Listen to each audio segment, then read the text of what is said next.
বাংলাদেশের একমাত্র জেলা যেখান থেকে দেখা যায় পৃথিবীর তৃতীয় সর্বোচ্চ পর্বতচূড়া কাঞ্চনজঙ্ঘা। আর এই কাঞ্চনজঙ্ঘা আমাদের বাংলাদেশের পঞ্চগড় জেলা থেকে দেখা যায়।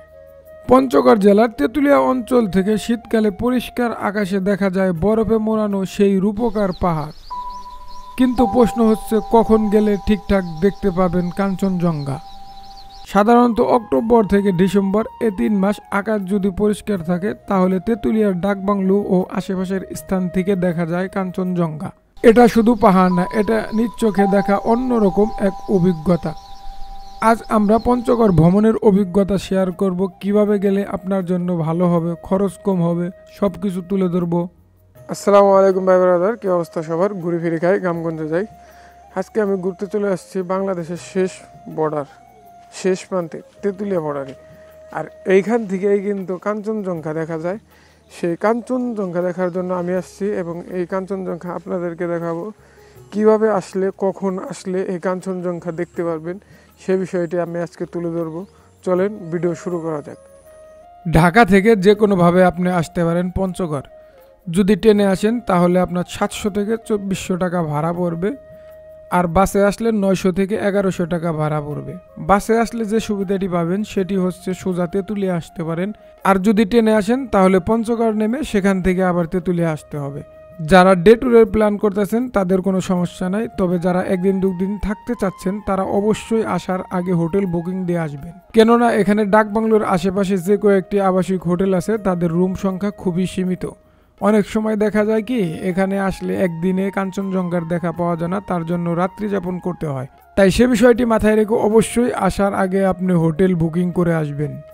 আপনারা যারা এই পঞ্চগড় ঘুরতে আসবেন তেঁতুলিয়া, এই তেঁতুলিয়া বাসস্ট্যান্ডের সাথেই স্কোয়ার আবাসিক হোটেল, এখানকার মধ্যে সবচেয়ে ভালো মানের একটি হোটেল। আপনারা এখানে রাত্রি যাপন করতে পারেন।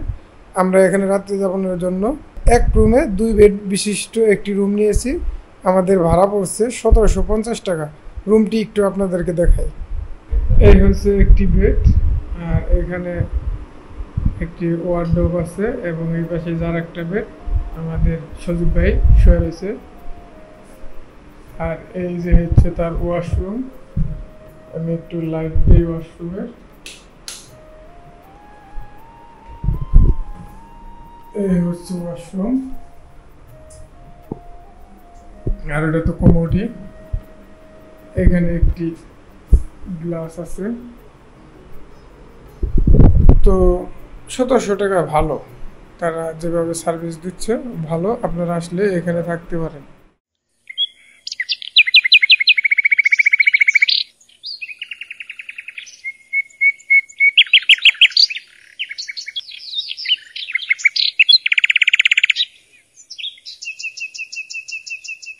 সকাল সকাল আমরা হোটেল থেকে বের হয়ে গেছি ডাকবাংলোর উদ্দেশ্যে। আমরা একটি ভ্যান গাড়ি নিয়েছি এবং আমরা এই যে 2 জন যাচ্ছি। তো দেখি কি হয় না হয় আমাদের সাথে এবং আমরা দেখতে পারি নাকি। এটি হচ্ছে আপনার 0 পয়েন্ট। এখানে অনেক দর্শনার্থী আসে।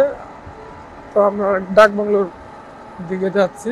সকালের পরিবেশটা সুন্দর, ঠান্ডা একটা পরিবেশ। কাঞ্চনজঙ্ঘার দেখা পাওয়ার জন্য সকাল সকাল ডাকবাংলোর ভিউ পয়েন্টে চলে আসলাম। তবে আমি চলে আসার আগেই দেখি অনেকে চলে আসছে, এখনও কাঞ্চনজঙ্ঘার দেখা পায়নি কেউ।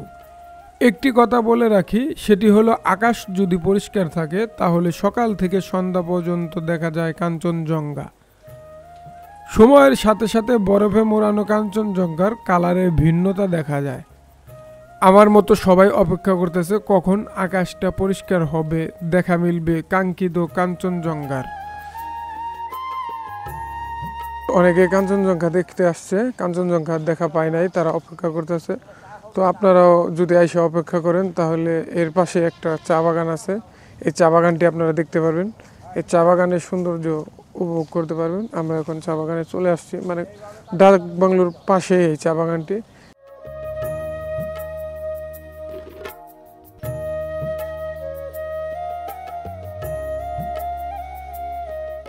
আমি আপনাদেরকে যে বিষয়টি একটু আগে বলছিলাম, যে পাশে একটি চা বাগান আছে, আপনারা চাইলে এই চা বাগান ঘুরতে পারেন। তো এখানে চা বাগানের যে জিনিসটা খেয়াল করলাম সেটি হলো চার যে কুচি পাতাটা, সেই পাতাটা তারা কেটে সংগ্রহ করে এবং মেলে নিয়ে যায়, আর যে বাত্তি পাতাটা ওটা এখানে থেকে যায়, ওই পাতা থেকে আবার পরবর্তীতে নতুন পাতা গজায়, ওই পাতাটা আবার পরবর্তীতে তারা কেটে নিয়ে যায়। আপনাদের এখানে তো অনেক দর্শনার্থী আসে কাঞ্চনজঙ্ঘা দেখার জন্য, সবাই সবসময় দেখতে পায় না, তাই না?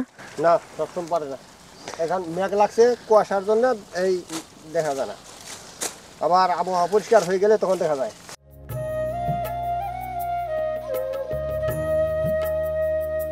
আমরা কিন্তু আমাদের সেই কাঙ্ক্ষিত কাঞ্চনজঙ্ঘা দেখার জন্য অপেক্ষা করতেছি। তো মোটামুটি সার্থক বলতে কি, আমরা ইতিমধ্যে কাঞ্চনজঙ্ঘার যে একটা ছাপ বা শেড যেটাই বলি, সেটাই আমরা দেখতে পাচ্ছি খালি চোখে। আমরা আশা করতেছি যে আরেকটু পরিষ্কার হইলে আমরা সুন্দরভাবে দেখতে পাবো, তাহলে জিনিসটা মানে পরিপূর্ণতা পাবে এবং আপনাদেরকে দেখাতে পারবো।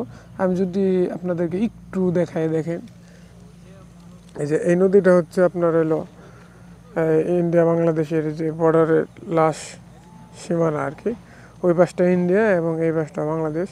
তো আমরা এখানে আরও বেশ কিছুক্ষণ অপেক্ষা করব, কারণ আমরা যেহেতু কাঞ্চনজঙ্ঘা দেখার জন্য আসছি সেই কষ্ট করে এত দূর থেকে, এবং আমার মতো অনেক দর্শনার্থী কিন্তু আসছে এটি দেখার জন্য। সবাই অপেক্ষা করতেছে, দেখি সবার মনের আশা, সেই কাঙ্ক্ষিত মনের আশা শেষ পর্যন্ত পূরণ হয় কিনা।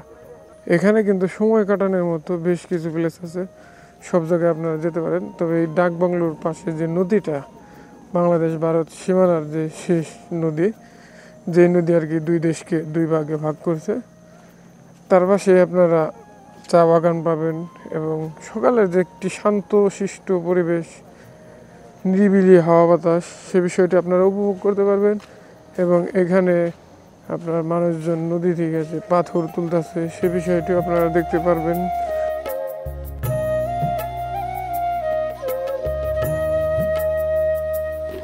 আসলে অপেক্ষার সময় দীর্ঘ হয়, সে বিষয়টি আপনারা অনেক জায়গায় শুনছেন, আজকে আমার কাছ থেকে নতুন করে শুনলেন। এই কাঞ্চনজঙ্ঘা দেখতে আসলে আপনাকে কিন্তু প্রচুর অপেক্ষা করতে হবে। কারণ হলো ওটা সব সময় দেখা যায় না। চোখের যে একটা শান্তি, সেটা দেশের বিভিন্ন অঞ্চলে ঘুরলে পাওয়া যায়। আর এই কাঞ্চনজঙ্ঘা তো কথাই নাই, কারণ এই কাঞ্চনজঙ্ঘা দেখার জন্য হাজারো পর্যটক এই তেঁতুলিয়া আসে, এখানে অপেক্ষা করে 1 দিন 2 দিন 5 দিন অপেক্ষা করে, সেটা তো আগেও বললাম। তো আমি ভালো মতো দেখবো, পরিষ্কারভাবে যখন দেখা যায় সে বিষয়টি দেখবো, তার জন্য অপেক্ষা করতেছি। মূলত কিন্তু আপনাদেরকে দেখাবো তার জন্য না, আপনাদেরকে দেখাবো সেটিও একটি বিষয়, কিন্তু আমি নিজে দেখবো সেটি হলো আগের বিষয়। এটা আবহাওয়া যদি ভালো থাকে তাহলে সারা বছরেই দেখা যায়। আর এই ভাদ্র আশ্বিন মাস মনে করুন পরিষ্কার যদি থাকে, সুন্দর আপনারা দেখতে পারেন। একবারে ওখানকার বাতি টাতি সহ আপনারা দেখতে পারবেন, বুঝছেন না? এখন এটা তো আমরা আগতেই জানি পাহাড়, দার্জিলিং পাহাড়। এখন এটা কাঞ্চনজঙ্ঘা ছাড়ছে, বুঝছেন না? এই জন্য বিভিন্ন এলাকা থেকে লোকজন আসে ভিড় জমায়। যাক, আমার এলাকার জন্য ভালো, বাইরের লোকজন আসে, ভ্যানওয়ালা অটোওয়ালাগুলার কিছু কামাই হয়, বুঝছেন না? এটা আকাশ পরিষ্কার থাকলে সুন্দর দেখতে পারবেন। আসলে কাকার কাছ থেকে যে বিষয়টি আমরা জানতে পারলাম সেটি হচ্ছে আপনার ওই যে আমরা বলছিলাম যে ঝাপসা দেখতে পাচ্ছি, ওটি মূলত হলো একটি পাহাড়। আর ওই পাহাড়ের উপর দিয়েই দেখা যাবে আর কি আপনার যে কাঙ্ক্ষিত যে কাঞ্চনজঙ্ঘা, বা অতীতে নাম ছিল দার্জিলিং পাহাড়। ওটা আসলে যখন উঠে তখন কিন্তু ঝলমল করে একটি আলো, সূর্যের আলোর মতো দেখা যায়। আবার অনেকেই যে লাইটিং করেন বিয়ে বাড়িতে, ওই ধরনের অনেক বড় বড় লাইট লাগাইলে যে একটা শেড পাওয়া যায়, এই কাঞ্চনজঙ্ঘা কিন্তু পাহাড় থেকে ওই রকম একটা শেড আসে, যে শেডটা বাংলাদেশ থেকে দেখা যায় এবং খুবই চমৎকার এবং খুবই সুন্দর দেখা যায়। তো আমরা আজকে সারাদিন আছি, আমরা অপেক্ষা করব, বিষয়টি আমরা নিজ চোখে দেখার জন্য চেষ্টা করব। জানি না কপালে আছে কিনা, তবে আল্লাহ যদি সহায় হন আমরা ইনশাল্লাহ দেখতে পারবো। তো আমরা এখানে দীর্ঘক্ষণ অপেক্ষা করছি, আপনারাও যারা আসবেন এখানে অপেক্ষা করতে করতে দেখবেন বোরিং হয়ে যাবেন। তবে এখানে ঘোরার মতো আরও প্লেস আছে, আমরা সেসব প্লেসে যাব, সেসব প্লেস আপনাদেরকে একটু দেখাই। পরবর্তীতে আমরা এখানে আবার আসব যদি আবহাওয়া একটু ভালো হয়।